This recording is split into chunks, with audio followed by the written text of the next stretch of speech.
murah dan lengkap ya Mas produk RPK Center ini? Iya dong Kak, tentunya. Kakak juga bisa loh buka RPK di rumah. Oh ya? Ya, ini ada brosurnya Kak.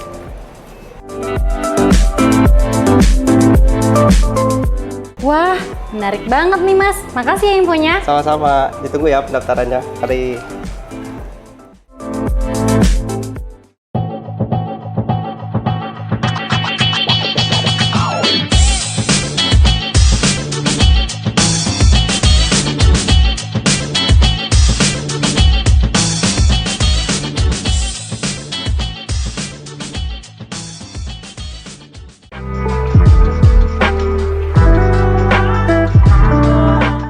Halo Sobat Bulog, ketemu lagi dengan Iga di Bulog Business Talk.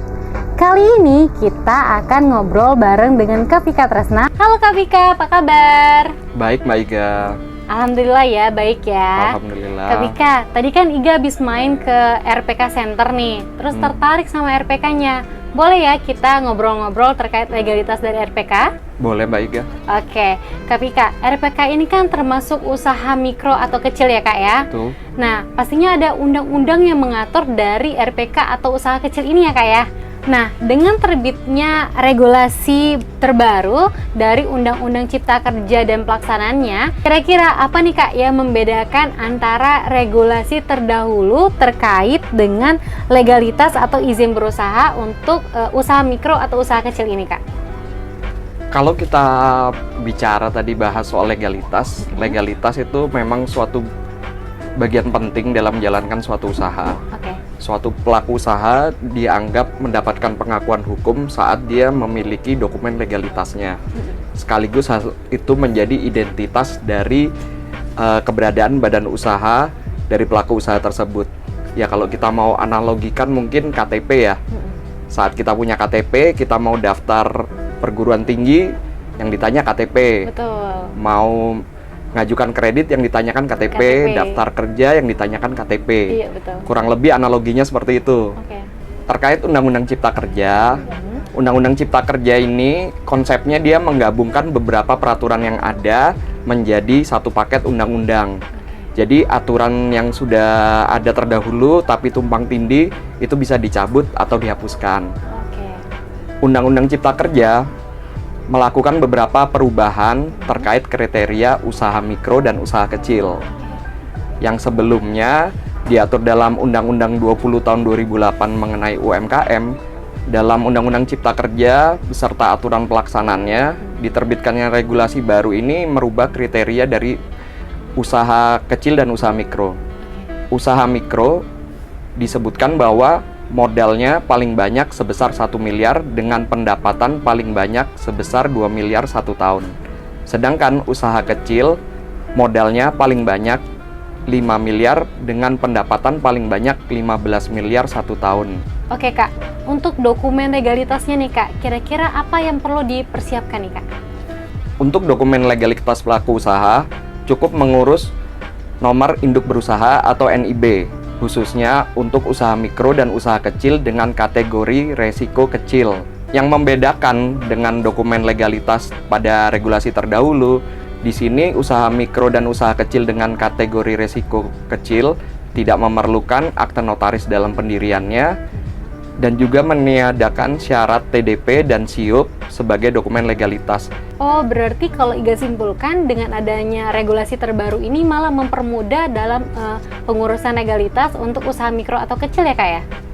Ya kalau kita pikirkan dalam mengurus perizinan, izin usaha, itu kan pikirannya pasti ribet. Betul. Ya, karena pengurusan izin itu kan melibatkan banyak pihak, mulai dari instansi, dinas, atau sampai yang terkecil itu RT RW kelurahan, Betul. bahkan sampai ke kementerian. Seperti yang kita bahas tadi, dengan dokumen perizinan berupa NIB yang lebih sederhana, hal tersebut pastinya memberikan suatu kemudahan bagi pelaku usaha. Dengan semua kendala yang ada, pemerintah melakukan sebuah inisiatif untuk melakukan perbaikan, penyederhanaan, dan simplifikasi dengan menciptakan mekanisme yang memudahkan pelaku UKM dalam mengurus perizinan. Hal tersebut merujuk pada sistem pendataan perizinan terintegrasi yang sudah ada sejak tahun 2018 sebenarnya, yakni Online Single Submission Oke. atau OSS. Oke Kak, mungkin boleh dijelaskan nih Kak, apa sih OSS itu sendiri? OSS itu merupakan sistem perizinan terintegrasi yang diperuntukkan bagi pelaku usaha. Jadi dengan mengurus melalui OSS ini, pelaku usaha dimudahkan karena dia cukup melakukan pendaftaran secara online untuk mengurus NIB tersebut, hingga pengurusan perizinan menjadi lebih mudah dan praktis. Lalu manfaat kedua, adanya OSS ini adalah sistemnya terintegrasi. Pelaku usaha dapat mendaftarkan semua jenis perizinan secara terpusat melalui sistem ini. Sehingga dampaknya, mitra RPK atau pelaku usaha mikro dan kecil tersebut tidak perlu lagi mengunjungi kantor-kantor instansi, tiap-tiap instansi, kelurahan, jadi cukup dilakukan melalui OSS itu sendiri. Wah, jadi lebih gampang ya dan bisa dilakukan di mana saja ya Kak ya. Oke Kak, mungkin bisa dijelaskan secara singkat nih Kak, gimana tata cara dalam pengurusan perizinan dalam OSS untuk usaha mikro atau kecil? Pertama-tama ya kita coba googling tuh, ketik aja OSS, nanti di situ muncul, lalu kita klik ke halaman utamanya. Setelah kita masuk dalam beranda OSS, pilih menu daftar atau masuk yang terdapat pada bagian atas halaman. Setelah muncul halaman login, silakan cari tulisan daftar dan klik tulisan tersebut. Pilih skala UMK, lalu pilih orang perseorangan pada jenis pelaku usaha. Isikan semua data yang diminta pada kolom pendaftaran tersebut. Data tersebut mencakup kartu identitas, NIK, negara, tanggal lahir, nomor HP, dan email. Setelah itu, tulis kode yang tercantum, centang pada kotak menerima syarat dan ketentuan sistem OSS. Setelah itu, klik submit. Setelah muncul menu aktivasi, klik tombol aktivasi dan tunggu sampai registrasi selesai. Buka alamat email yang didaftarkan dan cek kotak masuk untuk melihat pesan aktivasi dari sistem OSS. Pesan tersebut akan berisi username dan password untuk login di OSS. Setelah masuk halaman beranda OSS, klik menu perizinan berusaha. Pilih permohonan baru. Setelah itu, lengkapi data bidang usaha, data detail bidang usaha, dan data produk atau jasa. Setelah data terisi semua, pilih validasi resiko. Klik simpan dan lanjutkan. Kembali ke beranda dan klik menu NIB. Pilih proses perizinan berusaha untuk menerbitkan NIB.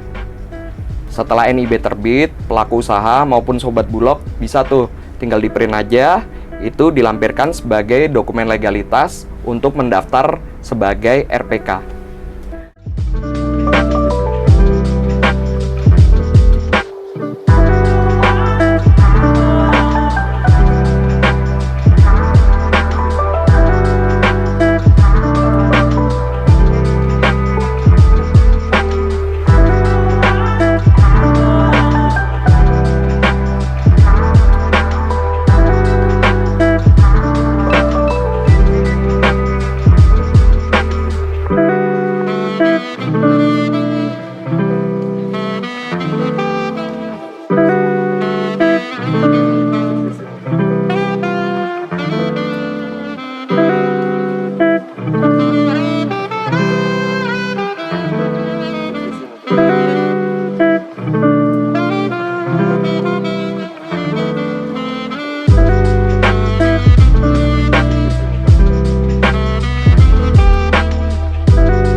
Penjelasan dari Kak Vika terkait dengan pengurusan legalitas untuk membuat usaha ataupun RPK. Oke Sobat Bulog, terima kasih sudah menonton episode Bulog Business Talk kali ini. Jangan lupa like, komen, dan subscribe. Sampai jumpa lagi di episode Bulog Business Talk selanjutnya. See you!